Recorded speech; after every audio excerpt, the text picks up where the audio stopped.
शीतला सप्तमी एवं अष्टमी। शीतला सप्तमी के दिन शीतला माता की पूजा अर्चना की जाती है, जो कि प्रमुख त्योहारों में से एक है। ये होली के 7 बाद दिन मनाई जाती है। इसे बसौड़ा भी कहते हैं, क्योंकि इस दिन बासी खाना अर्थात एक दिन पहले बनाया हुआ भोजन किया जाता है। क्योंकि इस दिन भोजन नहीं बनाया जाता है, चूल्हा नहीं जलाया जाता है, केवल ठंडा भोजन किया जाता है। उसी बासी भोजन से प्रातः माता शीतला को भोग लगाया जाता है।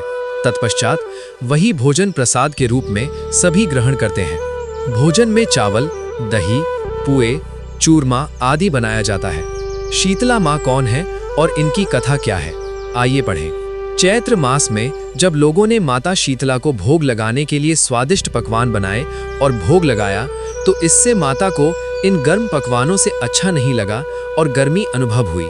इसलिए माता एक कुम्हार के पास पहुंची और कहा, तुम जिस गीली मिट्टी से बर्तन बना रहे हो, मुझे उसी मिट्टी में लेटकर अनुभव हो रही गर्मी को मिटाना है। कुम्हार ने कहा, ठीक है। तब माँ उस मिट्टी से शीतल हुई। तत्पश्चात माँ ने उस कुम्हार से खाने को मांगा। तब कुम्हार ने एक दिन की बासी रोटी खाने को दी। माता इस बात से बहुत प्रसन्न हुई। फिर माँ ने क्रोध में आकर कहा, सभी ने मुझे गर्म भोजन से भोग लगाया, इसलिए मैं सभी को कष्ट दूंगी। बस एक तू ही बचेगा मेरे प्रकोप से। उसी समय से उस जगह के सभी लोगों में माँ का प्रकोप छा गया। केवल कुम्हार का परिवार ही बचा रहा। सभी ने यही समझा कि कुम्हार ने कुछ जादू टोना किया है, क्योंकि केवल वही बचा है। लेकिन कुम्हार ने सभी को समझाया कि तुम सभी ने माता की पूजा अर्चना गर्म भोजन से की, जिससे माता के शरीर पर गर्मी के कारण दाने फफोले हो गए, इसलिए माता क्रोधित हो गई। मैंने माता को ठंडा बासी भोजन करवाया, इसलिए माता मुझ पर प्रसन्न है। तब लोगों को अपनी गलती का पता चला और उन्होंने माता के पास जाकर विनती की और प्रकोप से बचने का उपाय पूछा।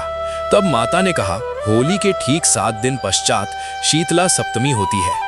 उससे एक दिन पहले अर्थात छठे दिन स्त्रियों को भोजन बनाकर रखना चाहिए और उस भोजन से अगले दिन मेरी पूजा करके उसे सभी भोजन के रूप में प्रसाद के रूप में ग्रहण करें।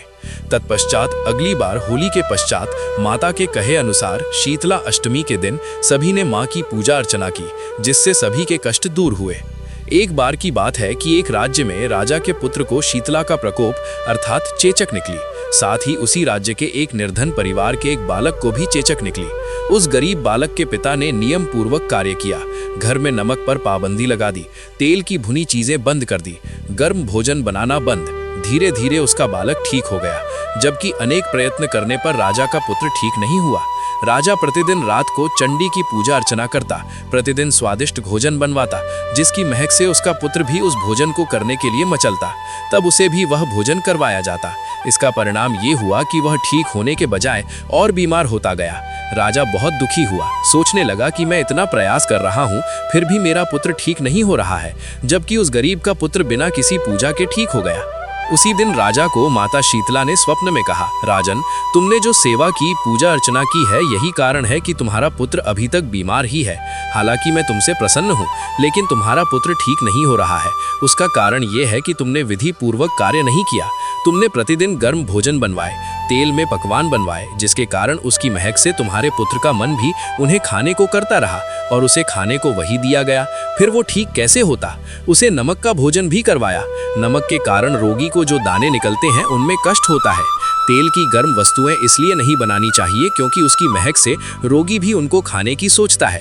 साथ ही रोगी को इधर उधर आने जाने नहीं देना चाहिए, क्योंकि ये रोग दूसरों को भी हो सकता है।